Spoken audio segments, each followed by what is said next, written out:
போலூர்ல 2300 வருஷம் பழமையான வரலாற்று சிறப்புமிக்க ஒரு இடம் இருக்கு. அந்த இடத்துல தான் நாங்க இருக்கோம்.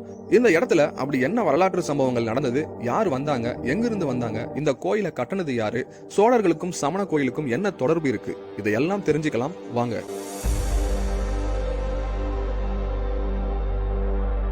நுழைவு வாயில் வழியாக போகும்போது ஒரு மடம் தெரியும். கோபுரத்துக்கு உள்ள நமக்கு வலதுபுறமா சில சிற்பங்கள், கல்வெட்டுகள் பொறிக்கப்பட்ட பாறைகளை பார்க்க முடியும்.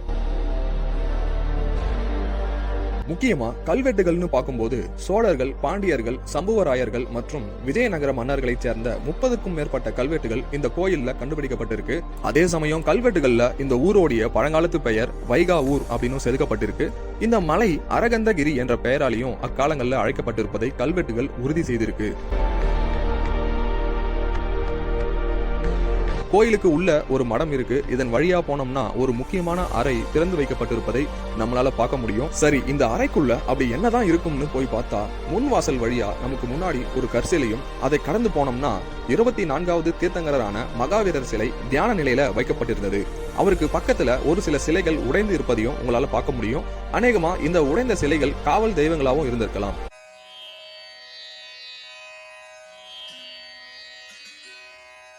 இங்கதான் சோழர்களுடைய வரலாறு தொடருது. தஞ்சை பெரிய கோவிலை கட்டிய முதலாம் ராஜராஜ சோழனின் மூத்த சகோதரி குந்தவை பிராட்டியார் 10ஆம் நூற்றாண்டுல இந்த கோயிலை உருவாக்குறாங்க. இதற்கு குந்தவை ஜினாலயம் அப்படின்னு பெயர் வச்சதாகவும் கல்வெட்டுல குறிப்பிடுது. ஆனா குந்தவை தன் அப்பா சுந்தர சோழனின் நினைவாக இந்த கோயிலுக்கு சுந்தர சோழ பெரும்பள்ளி அப்படின்னு பெயர் வச்சதா கல்வெட்டுகள்ல குறிப்பிருக்கு.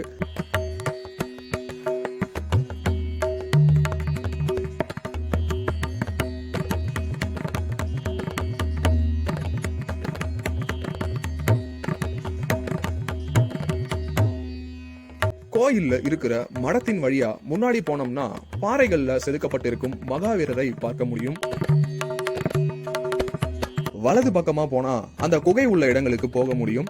இந்த பெரிய பாறையில 2 அறைகளாக, அதாவது தரையில உள்ள அறைகள், மேற்கூரையில உள்ள அறைகள்னு பிரிக்கப்பட்டிருக்கு. அங்கதான் நிறைய ஓவியங்கள், சிற்பங்களையும் நம்மளால பார்க்க முடியும். கீழே இருந்து மேல் பக்கமா மலை அடிவாரத்துல முக்கியமான கோயில் இருக்கு. இங்க பாறைகள்ல மொத்தம் 3 குகைகள் இருந்திருக்கு. இந்த குகைகள் எல்லாம் தனித்தனி அறைகளாக கிட்டத்தட்ட 30 அறைகளாக பிரிக்கப்பட்டிருக்கு. இந்த குகை கோயிலின் மேற்கூரையில 15ஆம் நூற்றாண்டு முதல் 17வது நூற்றாண்டு வரையிலான அழகான சுவர் ஓவியங்கள் வரையப்பட்டிருக்கு. இந்த ஓவியங்கள் சித்தன்ன வாசல் ஓவியத்திற்கு இணையாக போற்றப்படுது.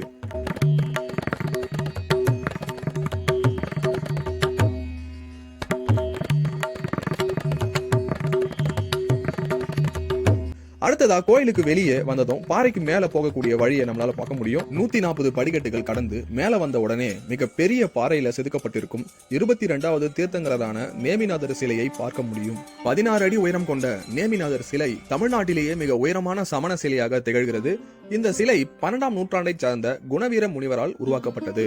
மலைக்கு மேல் பக்கமா படிக்கட்டுகள் வழியா போகும்போது பக்கத்துல சின்ன குகை, அதுக்கப்புறம் ஒரு நீர் தேங்கும் இடத்தையும் உங்களால பார்க்க முடியும்.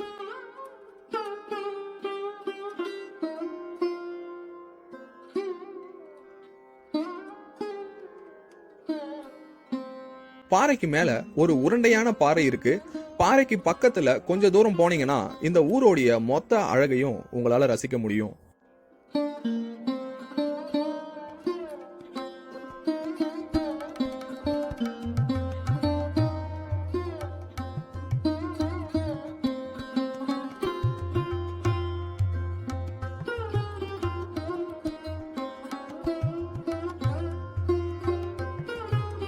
நமக்கு முன்பக்கமா ஒரு சமண கோயில் தெரியும். அதற்கு உள்ள சமண தீர்த்தங்கரோடைய சிலை வைக்கப்பட்டிருக்கும்.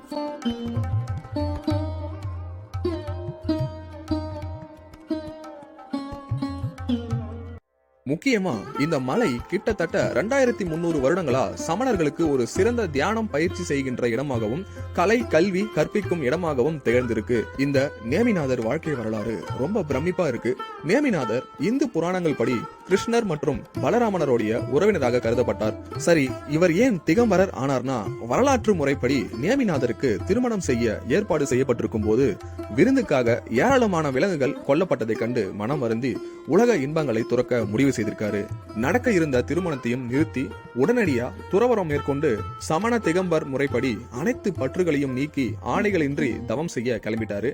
சரி, இந்த மலை எப்படி சமண மலையா மாறிச்சுன்னு பார்த்தா, கிமு 3ஆம் நூற்றாண்டுகள்ல வட இந்தியாவில இருந்து தமிழகத்திற்கு பத்திரபாகு முனிவரும் அவரது 8000 சீடர்களும் வந்திருந்தாங்க.